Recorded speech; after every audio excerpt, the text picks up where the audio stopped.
Ladies and gentlemen, welcome back to Amateur Repair Time. We're going to do a radio today, radio record player. I was on Facebook and I'm subscribed to a couple little groups or whatever.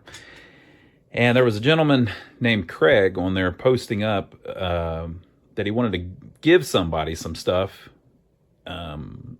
He actually said that he wanted to just give it to somebody so that they could use it. And if they wanted to pay him the shipping back, that would be fine. But if they didn't, that would be fine too. So it was this, a big stack of books, a whole box of tubes. So about maybe 50 or 60 tubes. I haven't looked through those too much yet. And some kind of electrical device that looks like it might be a battery eliminator or something like that. But you know me, I'm kind of a sucker for old radios, and I don't have that one yet. So I told him, hey man, I'd love to have it. And so I called him, he gave me his number, I called him, and he explained to me that it was his father's. So his name's Craig, and his father's name was Kermit. And so we'll look at this paperwork here in a minute, and it'll explain more of it. But Kermit passed away, I think he said about 15 years ago. And Craig doesn't have children, so he was saying that he didn't know what was going to happen to some of his father's stuff if anything ever happened to him, so he'd rather just get it out to somebody that could use it. And of course, I paid him back for his shipping. And then they lost it in the mail for a while, and that really kind of upset him. So this was out floating around in the ether for a while, and then it finally showed up, and it made it in one piece. It's not in great shape, but we should be able to fix it up, get it to work, and fix some of this veneer problems that it's got. Some of it's peeling away and stuff. So this is a Philco, and it has a record player in it as well, if I don't knock it off my table. Right, and it's old. Judging by the record player, I'd say it's from the 40s. Maybe a little earlier. Probably a little earlier. It's got the stylus appears to just be one of the old nail ones that worked on the really old 78s. But we'll see. So in the pictures, I couldn't even tell what it was. I saw that it was a radio, but I didn't even realize it was a record player until he got ready to mail it to us. So I have no idea what model it is. I'll look it up here in a little bit. I wonder what that is. Just more damage, I guess. Okay, so we're going to fix this thing. I'd love to hear it make sound. Okay, so his father, Kermit, was, he went to school for electronics. So, Photo Fact Reporter, Sam's Photo Fact Reporter from September 1962. I didn't ask Craig where his father worked or anything, but he went to school, which we'll show here in a second. So I was happy to get that. And then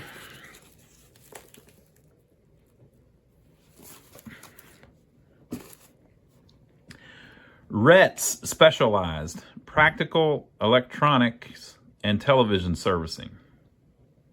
Practical training in all phases of electronics, FM, radio, and television. RETS, Radio Electronic Television Schools, Inc. So his father went to this school. I don't know if this was just a mail order thing or if you actually went somewhere or what. But this was his collection of goodies here. I think on this one on the side, it tells you kind of what some of it is.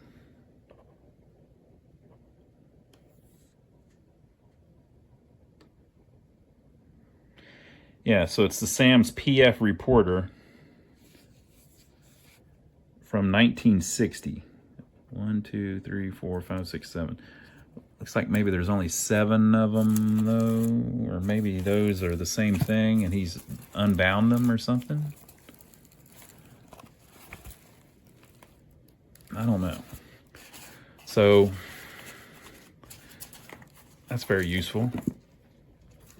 And then look at this. You're going to love this. Now, I don't know if any of this has value, so this isn't really something that you could sell and get a bunch of money out of, I don't believe. But it sure is special. So the way it's bound, you could change it out. This is basically the same as that. It just still has the binding on it.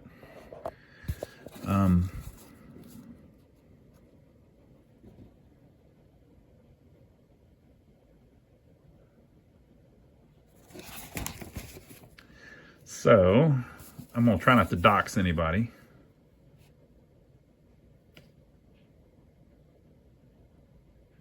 Wow. Okay, so I talked extensively with Craig about his father, and I don't believe he would have any problem with me showing some of this stuff. And he posted it publicly on Facebook. This certifies that James Killen, who I understand his nickname was Kermit Killen, is actively enrolled in our specialized training program in practical electronics and television servicing, September 3rd, 1959. Wow. Okay, so Kermit.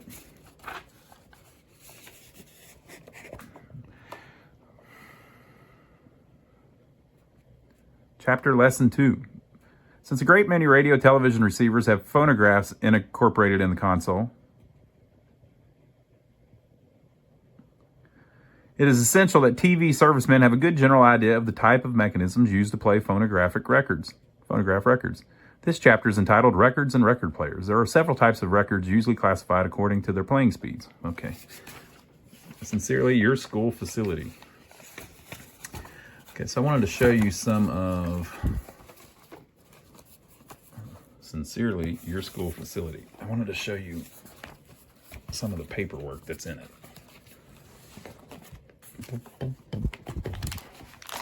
I don't want to rip it.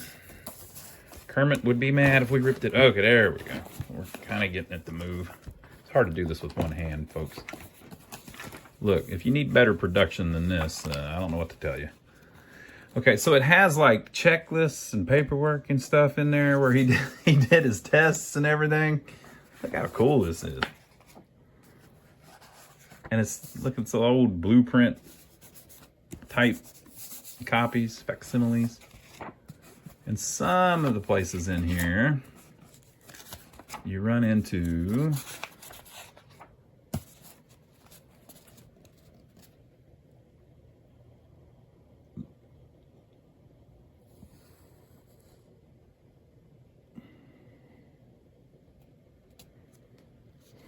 it's like his test papers and stuff.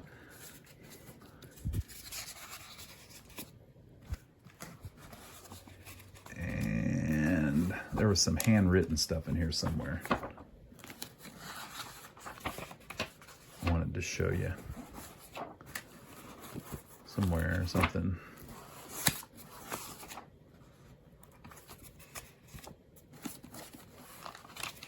Here we go.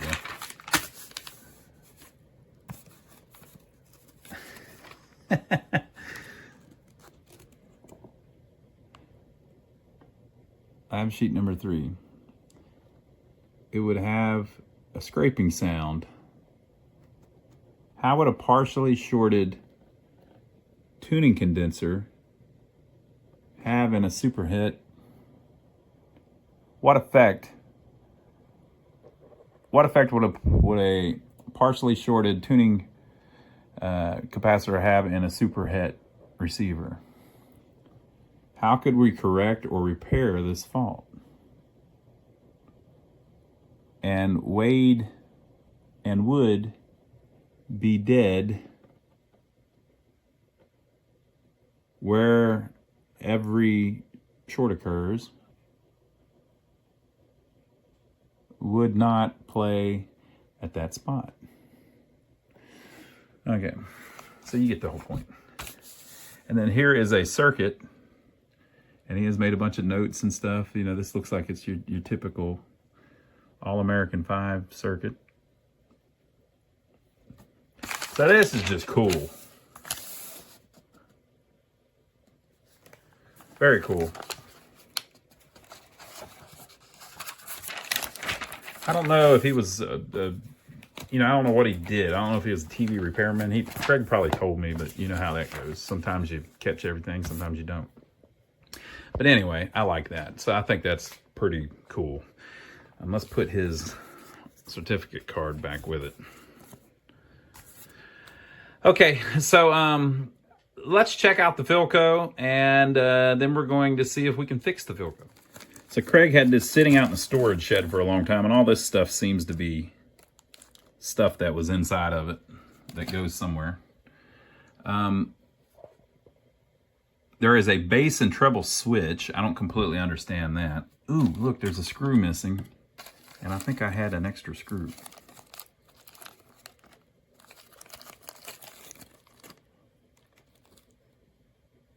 Well, look at that.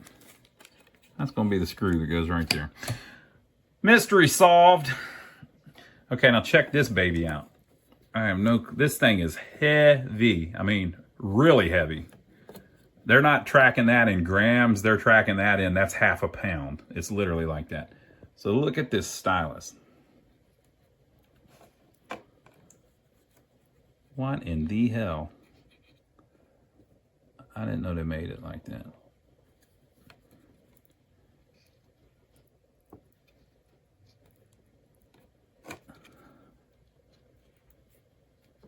Yeah, I don't get it. I don't get how that works. And I don't know why there's anything coming out the front to turn. Obviously can't turn that sticking out like that. So we might have to figure all that out. Maybe this isn't original or something. I don't know. And when you set it down on that, it just kind of hangs there.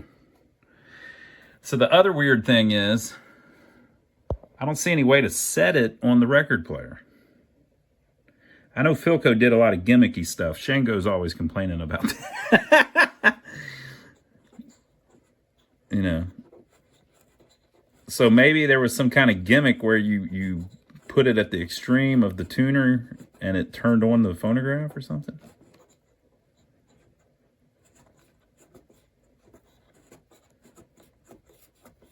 Yeah, something doesn't make sense here, because there's two knobs. This must be volume. It's off, it's on, and that's volume. Wait, what happened there?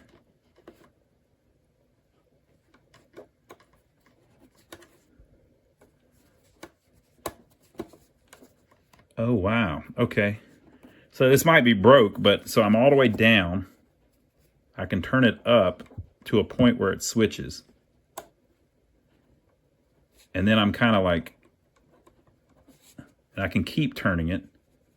It switches again and goes up. So maybe that's some kind of double volume thing or something. I don't know. I don't even know what model this is yet. To me, this is the fun part, is just getting it and saying, what in the world, and trying to figure it out, and then going and looking it up. Now, you don't have the liberty of doing that because you don't have it there sitting in front of you. I run into this with the pinball machines all the time. I like just messing with them. Like, I'm not breaking it. I'm not turning it on or anything. I'm just turning knobs and trying to figure it out. And then we can go look it up and figure out what's actually going on. So this thing's in pretty rough shape. I can't even tell what's going on there. But to be honest, I don't really care that it's in rough shape. It's old, and it looks old. And so what's the problem? You know, we'll clean it up and make it look as good as we can. We can, you know, probably replace some speaker cloth. All right, so there doesn't appear to be any other knobs on it. So let's turn around and look at the back. So one of the things I'm worried about is this over here. Let me see if I can turn it a little bit here so the light hits it a little better. Ooh, she's kind of heavy.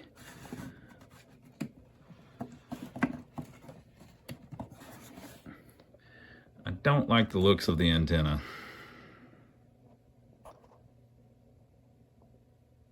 You know, If that's ripped apart, I can't tell if that's just kind of the dressing or if it's ripped wiring apart. If it's ripped the wiring apart, of course the antenna won't work and we're screwed on that, but we'll see. Power cord. There is our chassis. Looks like it's got the lock tool. Since we're mentioning Shango, this would be one of his favorites with those lock tools. All right, so now we can get a look at supposedly what's going on. A 35, a 35, a 7, a 7, and a 7. Yep, never had one of those.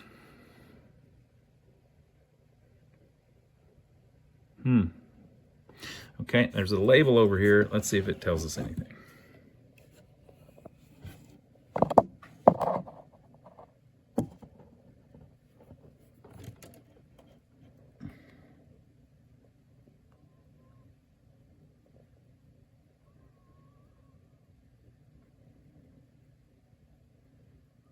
Built to receive television sound the wireless way. Pretty cool. And then they're telling you to service it.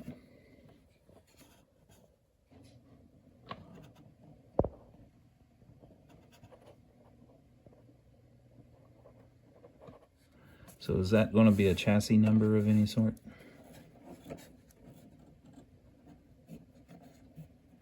(32021). Part number 39 dash blah blah blah. Am I too early on the year? When did Loctals come out? What the hell is that?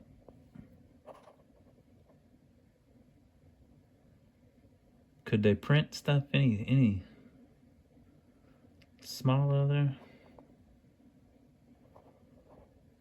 All right, so I'm going to attempt to find this thing. What year would you guess? I don't know when Loctals came out. Were Loctals out in the early 40s? So all the ones I've seen are like 20s and up. So 20s was the big, huge bass ones. These are before the miniature ones. I've seen the miniature ones and stuff from the 50s. So maybe these were out in the 40s. Okay, the thing just looks to me, and with the phonograph with that freaking hook on it, I'm thinking early 40s. I think if it was late 40s, it would have a better cartridge on it. It doesn't have any way to set a different speed or anything. And I know that 45s came out in like...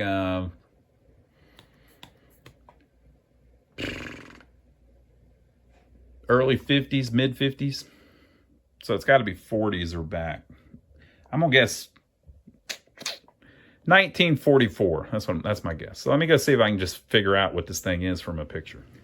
So similar to what I was just talking about, there's a thing now called Google Eye. You can just take a picture of something and then search Google for it. But it's kind of more fun to try to figure it out. So I was guessing, what did I say, 42, or did I settle on 44? I'm going to have to watch the video back. But I know at one point at least I was saying 42. So this is a 1940, 1941 record player. And if you look at the tone arm, it appears to be the same one. So what I'm doing is I'm on radiomuseum.org, and I'm just kind of randomly spot checking. I sorted all the Philco stuff by year. And I'm just kind of randomly spot checking as I go through. And I'm up to 1941, and that's how the tone arms looked in 41. I also saw a radio in 42 that looked like it had the same kind of dial on it. So I think we have found it. It's a 41-602P, I believe. And it's from 1941. I believe that's it. Sure looks like it, doesn't it? Let's see what else they got. Ooh, that's how it looks when it's nice.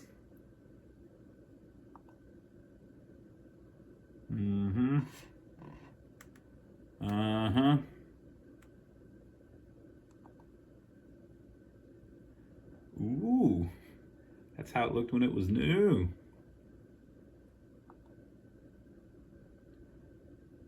Ooh, they have an ad. So there's a picture of someone's. We're on philcoradio.com. And it says a Philco Transitone PT26 chassis, which is AM only, 540 to 1580 kilocycles, and a single play 78 RPM phonograph made up Philco's entry-level 1941 radio phono combination. Original selling price $29.95, number made 12,052. $29.95 in 1941. So inflation calculator, we're right here at the beginning of 2025, and that would be $650 in today's money. So this guy gave me a $650 record. Thank you, Craig. Craig, you're the man. I'll never forget it. All right, so I downloaded the schematics. I'm having flashbacks of that other Philco that I messed with all of the rubber wiring in it. I hope this doesn't have that same stuff in it. So the power comes in, and there's the on-off switch. There's a across the line capacitor that needs to go. The on-off switch is hooked to the volume control, of course.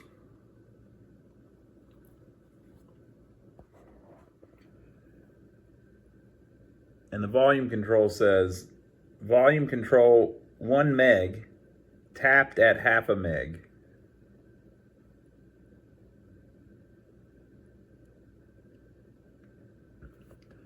So that's like the B minus, I think. So it's like ground. So if you turn it that way, it sends your, it's basically controlling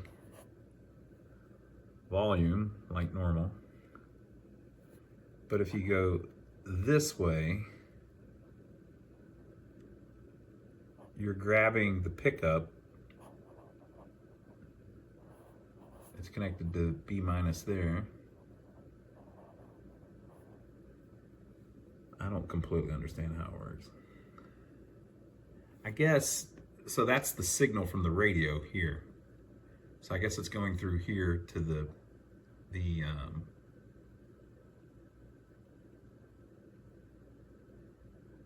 yeah. You know, I'm an amateur.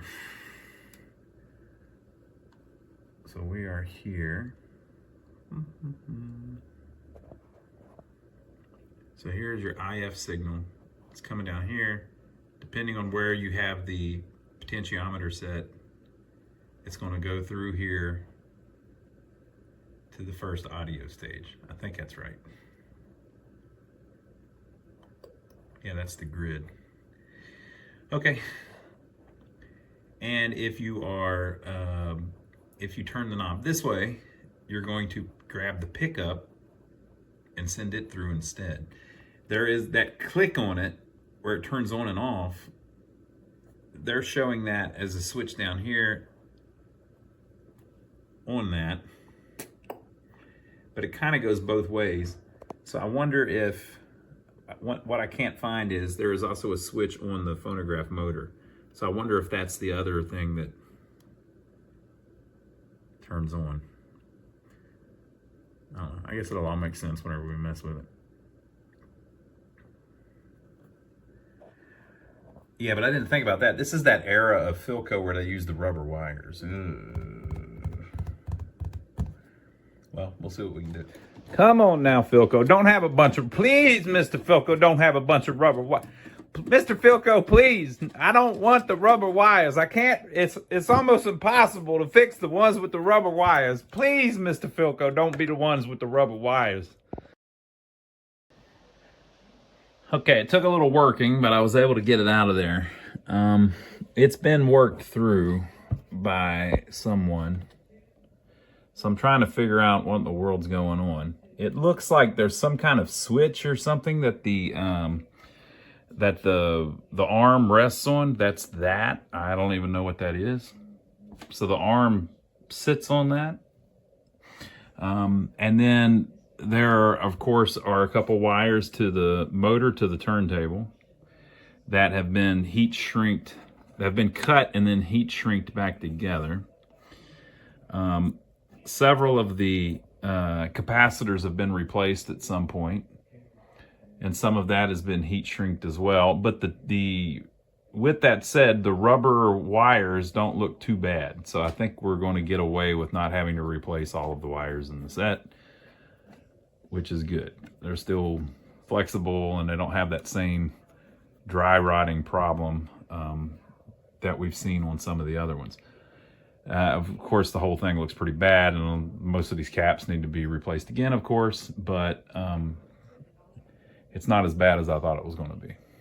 So we're just going to have to go through the schematics and carefully work through everything and see what we can do. Now, normally I try to just fire them up with the caps that are in it, but this thing is such a mess, I'm not even going to attempt that. I'm going to start replacing them.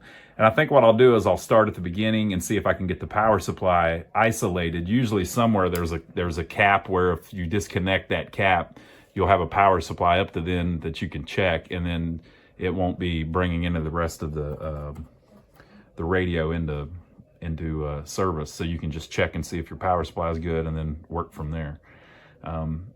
So there's where we're at. Let me flip it over so you can see the tubes and everything. We'll leave it like that. These two wires were the ones that connect to the antenna. They also had a resistor across the antenna. Right here. We'll, of course, put that back if appropriate. That's not even a resistor. I guess that is a resistor, but that's a coil. Look, it's homemade, it looks like. Whatever, that was across the antenna. We'll see if that's appropriate. 5 tubes. Here's the tuning capacitor. Looks pretty beefy. Don't see anything damaged or anything. And the speaker does have a crack in it that it looks like they tried to glue or something. Maybe we can figure something out with that. And of course we have to worry about the IF cans. I see one actually. So, hopefully we don't end up with our, what do they call it? Silver mica disease. And who knows about the speaker? The speaker has a filled coil in it that's part of the power supply. So we got to worry about that too. All right, so let me print out the schematics and we'll start looking through that. And again, we kind of knew that they had done something because this is a more modern plug. So let's see if we can tell by looking at the other end of it. Maybe we can get some kind of idea on the date that this was done.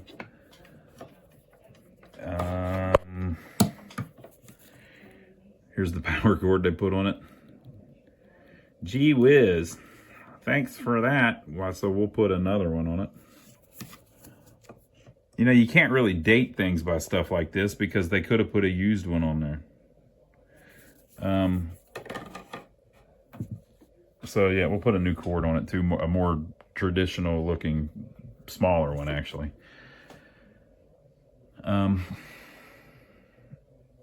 This looks like a light socket, but it's actually how the pickup plugs in.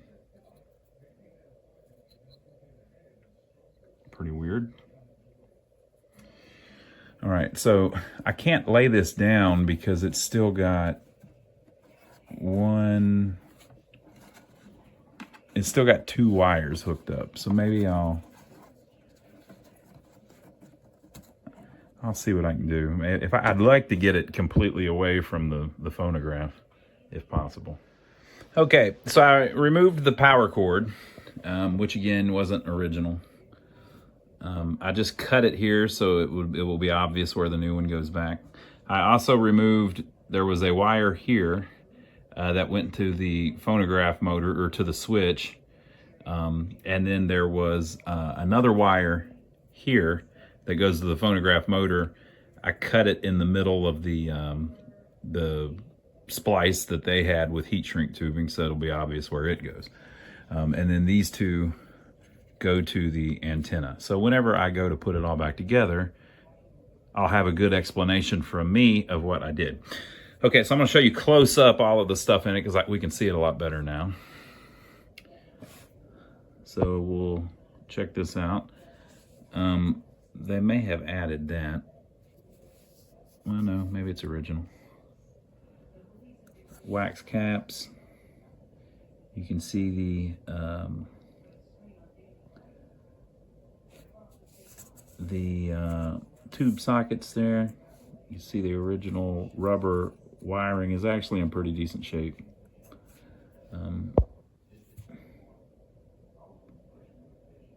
So luckily it's not having the same problem that they often do.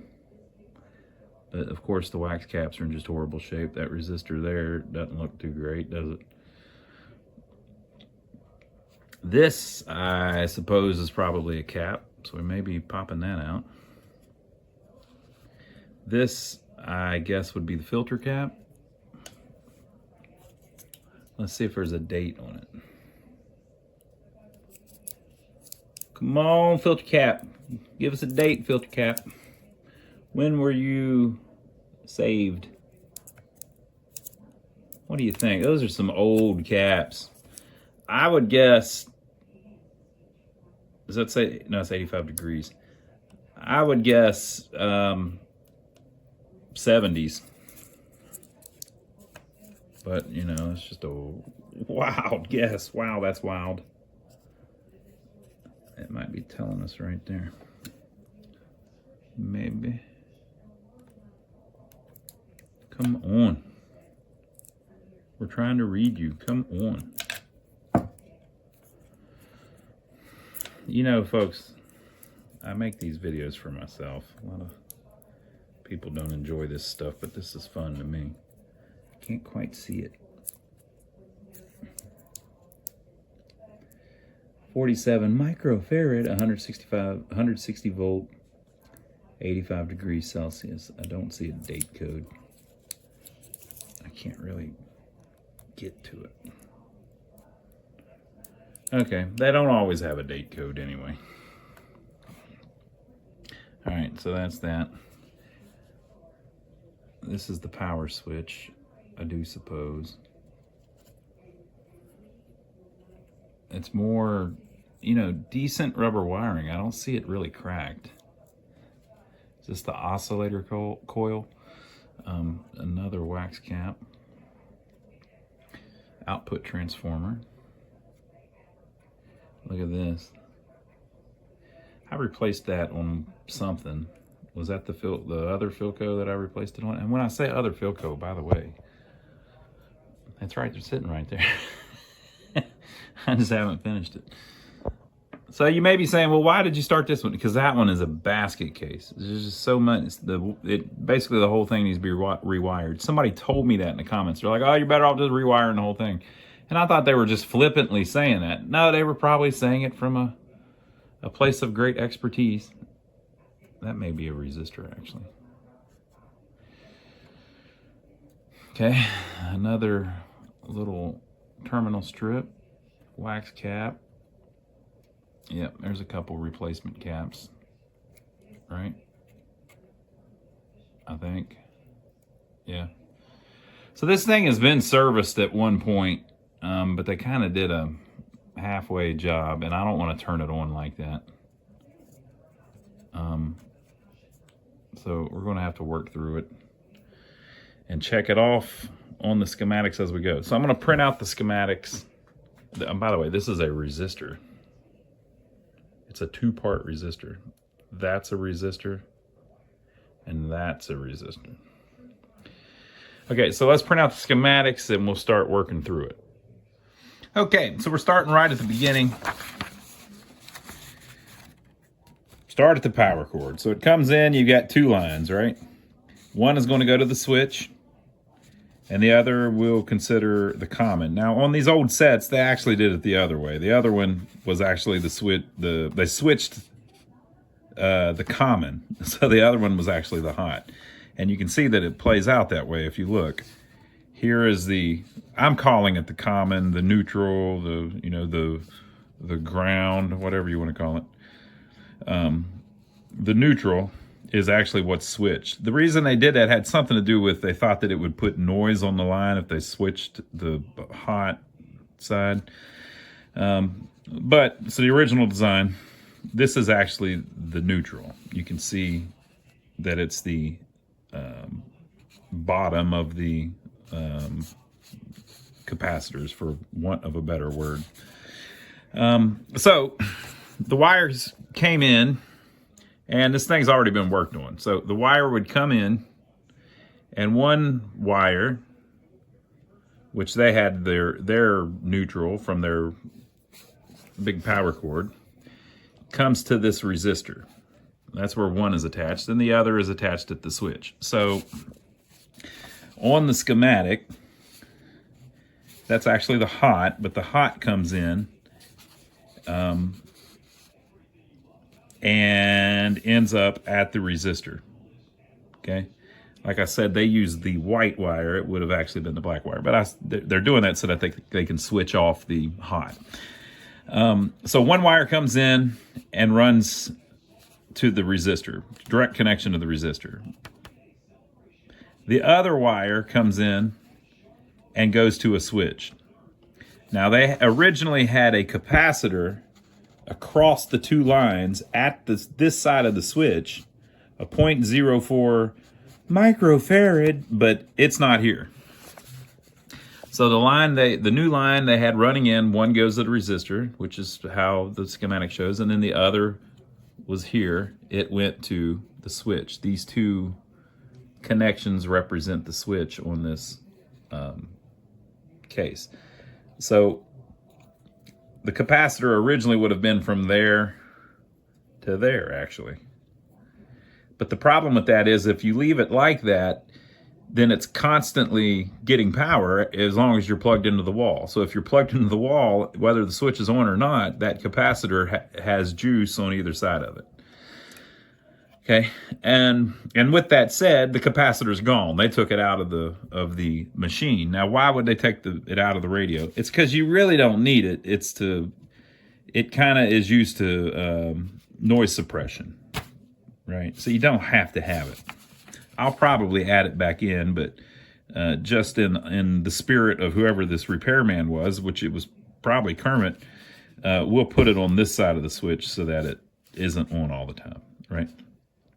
So when it comes in and it goes to the resistor, there should be a wire coming off of the resistor at that same spot that is going to go to whatever the switch is that makes the phono motor work. Now, it looked like the switch for the phono motor was that little cup thing that was holding it up. So it looked like whenever you take that arm off of that cup, maybe that's some kind of switch or something, right? So one of our wires should be connected to this resistor, and the other wire should be connected to the switch. So here's the switch. There's the other wire for the phono motor. So we have this wire, which was one of the ones of the phono motor, and it is in fact connected to the switch. And then the other one was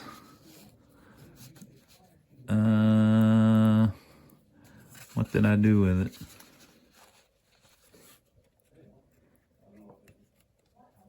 I don't know. We'll have to figure out where they had that connected. Good thing I put it on the video, right?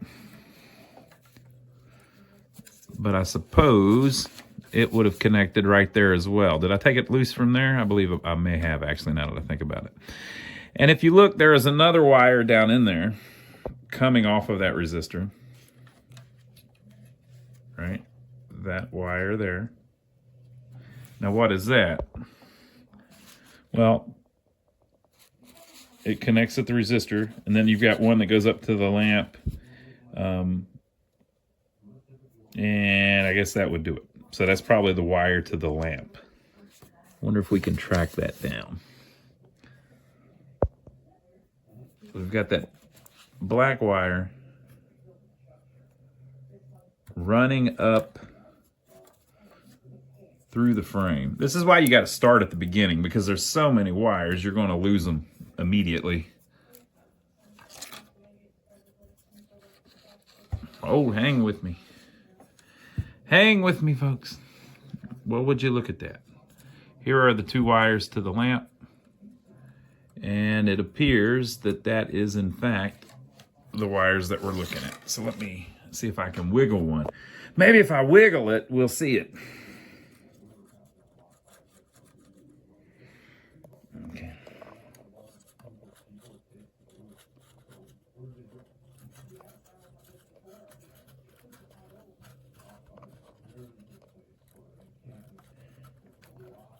Well,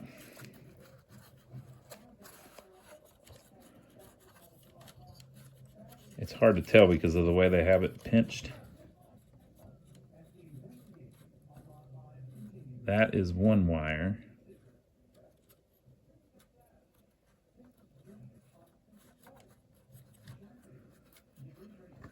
And then the other one doesn't seem to have much slack in it, but there we go.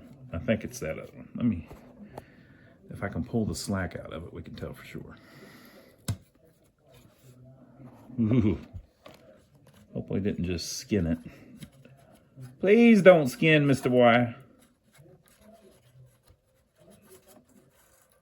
Yes, there we go. All right, so that is it. Okay, so working right on through it. All this seems fine except this cap is missing. Okay, now we have this. This came loose. They had this lightly tacked, I will say, with respect, here. The solder's not the greatest. So they had this connected here, and then it's running to here. I have ran across this in another Philco. So this is a capacitor where they have taken one of the leads of the capacitor and wrapped it around the body of the capacitor several times and then connected it there. Now what in the world is that? Notice it's a 0.27 as well. Okay, so it's a 273. Well, if you, and that's on the switch, right? So here's the switch. If you follow that, it's connecting, once it connects to the phono motor, it's connecting to a filter cap, another filter cap that are across the field coil, and then it's connecting to the tube filament string, and then it's connecting up here, and it's connecting to all this stuff, right? But if you go way over here, there should be a 0.1 microfarad capacitor. And then you have this. I think they're trying to make this. Let's see, there's the coil, and there's the cap. So I don't think that thing's in the right spot at all. I don't think it should be where it's at, because we're looking for something that's connected to chassis ground, to float this up off of chassis ground. And there's nothing else here like that. So here's the switch. It's not there. It's not there. That's an actual cap. It's not there. That's a filter cap. It goes here. It comes up to here. Well, none of this connects to ground, right? None of this is connecting us to chassis ground. That isn't connecting us to chassis ground, right? This is your B plus here. So we've done all of these. This is this is for the pickup for the phonograph. That has nothing to do with it. This is the volume pot. That has nothing to do with it. This is one of the tubes. This is one of the tubes. And look, they're calling this out as 45 volts. Well, I guess that's on that side of that cap. So yeah, I mean, I don't understand what they're doing. It's in the wrong spot though. So we're going to remove that. We might put it back later. I mean, something needs to go there.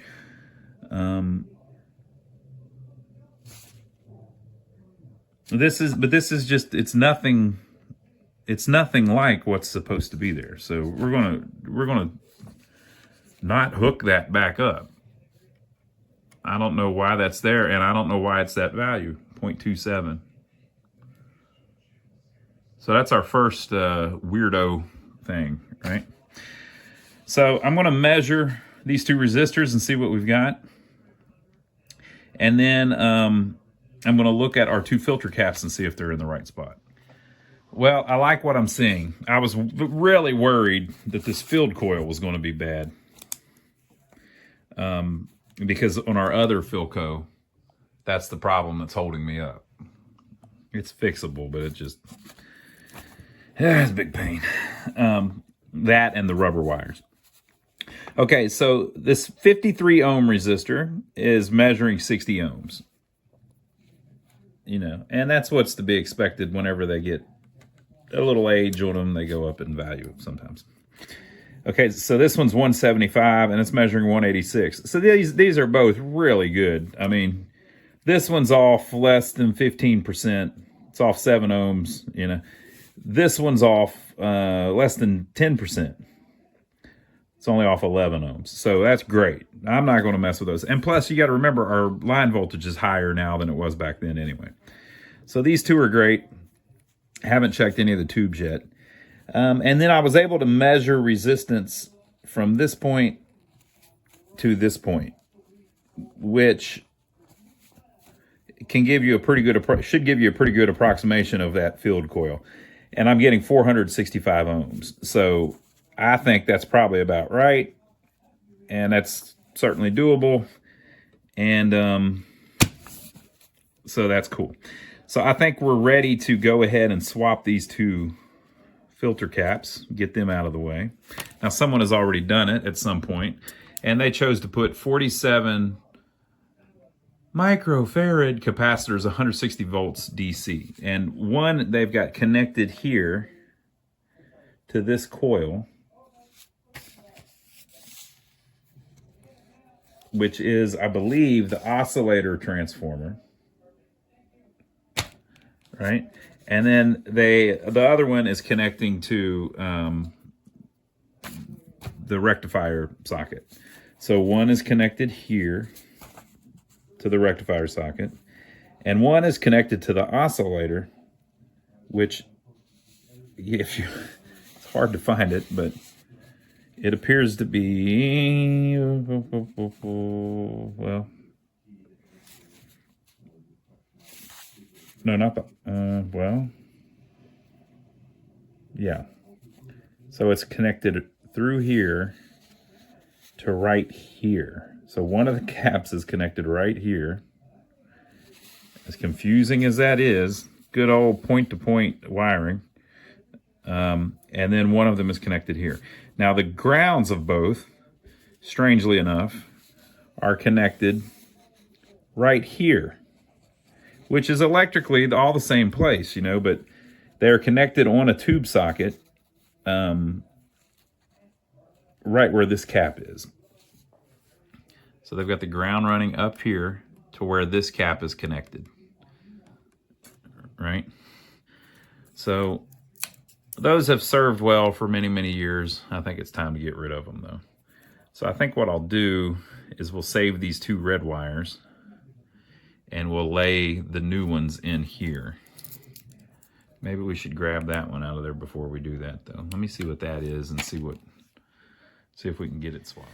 All right, so I figured it out. So that's a 0.05 and that's a 0.05. They are both electrically connected to the same spot. You know, they're using several of the pins on this 7B7 are connected. So this is ground, this is ground, this is ground, and they're connected to ground. I'm calling it ground. It's really B minus, B minus.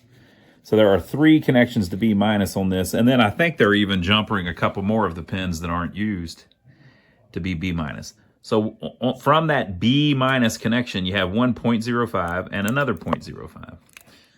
Okay, so one of the 0.05s, since electrically it's B minus, is this one that we were talking about that goes to this other, the detector socket. Right, I guess that's a coupling capacitor, I believe. No, whatever. But you get that's how they're Anyway, you get it. So that's one. And then the other one is actually, if you follow it around, this one that goes to the pickup.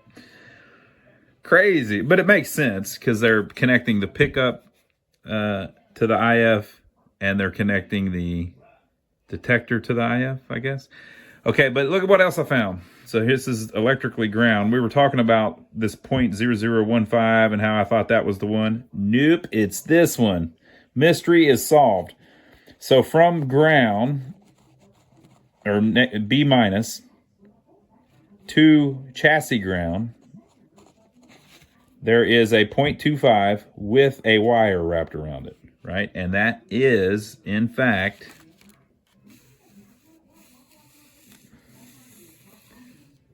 the switch. Da-da-da-da! So they had it correct. It should go from there to the switch. And it wasn't supposed to be on this side. It was supposed to be on that side. So they had it right. It's just it broke loose whenever I was messing with it.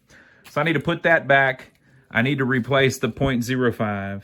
I need to replace the other 0.05 so that I can bury these those down in there whenever I put the two replacement filters on there. Okay, so I have got the caps. I just went ahead and worked through all of them. So I'll show you what I did.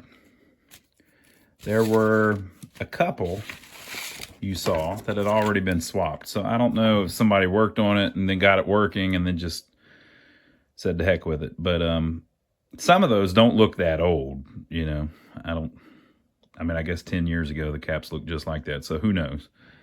He said that his father passed away 15 years ago, and he said that it had been sitting there ever since then, and he certainly didn't mess with it. So, I mean, those caps had to have been done 15 years ago. So I guess that would be at the low end of it. So I'll show you what I did, and then we'll see what's up. So this is the oscillator coil, right? That little leg that was there that had the bad solder on it, the leg broke off, but the little base of the leg was still there. So that's all on there very well. I like that a lot better than it was. I added a new line. I wasn't too happy with that little thin one there. All right, so I added a new line and ran down here, and I've placed those two caps actually right here. He had them taped kind of here and then running down to here for the ground. But that ground, if you look of the caps, is actually the switch, right? So I just tied them both to the switch because it would be easy to tuck the caps down in there. Also, he used 47s, and it calls for 20s. I put 22s just to make it a little more like it originally was. Now, remember, too, that he omitted this cap. So I've heard that whenever you bump up the capacitance on these, that will help with noise suppression. But I think we'll just try it how it is, and if it does have a bunch of noise, we'll add this cap back in. So this one is missing. I added the one back in that he had, and I tucked it up in there well. And again, it attaches to the switch, the switched side of the switch. The other line from the other capacitor is this red one here. I looked over all of the wires as I was going to see which ones had disintegrated, because these rubber wires start falling apart on these Philcos. But this one, they're all pretty decent. I think maybe he already replaced some of them or something. I don't know. We had a couple more caps down here that I talked to you about. Right, so we talked about replacing those two, and then there was another one hid there. I went ahead and replaced it. There was one up here, this one. That was a sucker. So it's connected to one of these, I guess that's the output transformers, output tubes socket. And it's buried in there. So the oscillator I had to take off, which I was able to do by moving this clip up and sliding it off very carefully so that I didn't break any of the connections. But they're everything that connects to this connects via a rubber line. So you can actually move it a little bit. So I was able to get it away to where I could get access to that cap down there. Okay, there's also a cap here that I replaced. I hate that the paper's coming off, but I guess it's all right. There's a cap that comes from here to the tube. So that is this cap. And I was wondering where that switch was on here, and it's actually right there. So that switch says bass and treble. If you turn it on, it just grounds that line, which is the, I always get anode and cathode backwards. Yeah. The anode, which is the anode of the tube, right? So for through a 0.002 cap, it connects it to ground to give it bass or to give it treble, one or the other. I guess it's probably going to be to give it bass. So that's interesting.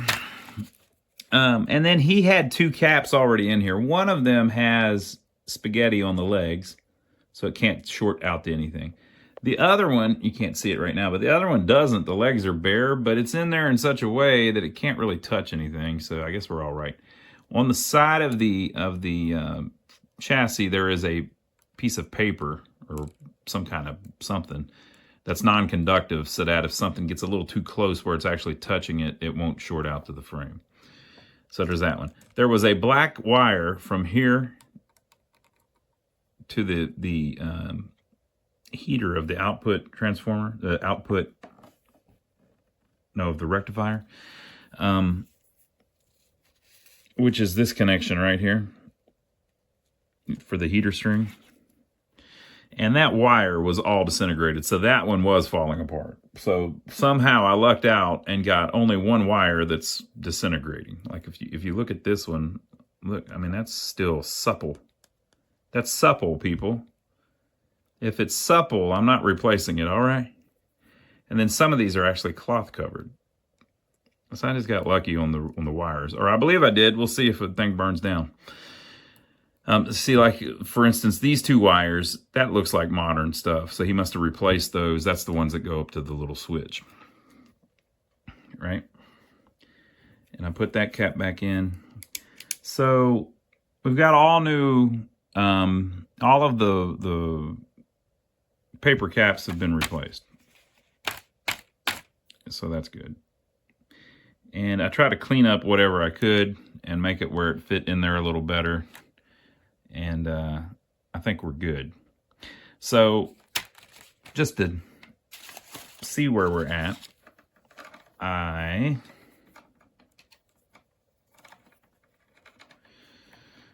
took the bulb out. And what I'm doing is I'm testing from here, which is really easy to get to here, which is really easy to get to. And so that should give me the measurement through the string, right? So the resistance of the 5 tubes, it will also test if all 5 of the tubes have their filaments intact or if any of them have blown up.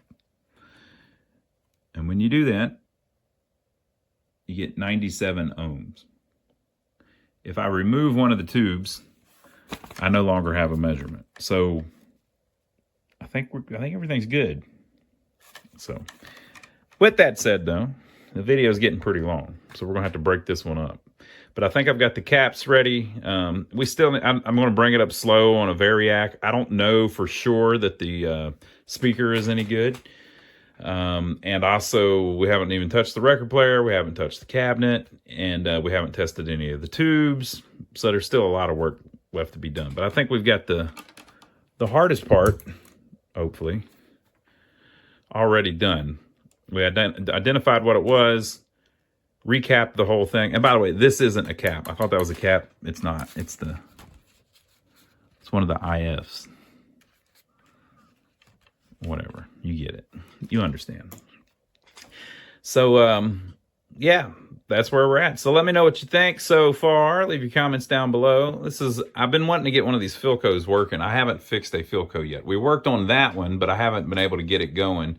because the speaker field coil was screwed up. And I replaced it with a resistor, but we've just got tons of wiring problems. All of those freaking wires need to be replaced, and it's a huge job. So it's sitting right there mocking me until we get it done. But this one, the wires looked a little better, and plus I wanted to see if we could get it done for Craig and Kermit. Just so I can tell him that, you know, I already told him that I received it in the mail, but I wanted to tell him that we were able to get it going again, and maybe we could send him a little video or a picture of the thing doing its thing. So that's what I'm trying to get accomplished. So I hope you've enjoyed it so far. Let me know what you think, and we will see you on the next video. Now, if you want to see me work through an old radio that I actually was able to get going in one video, check this one out. But I'll see you back here next week where we'll go a little further on this Philco and hopefully get to hear it play.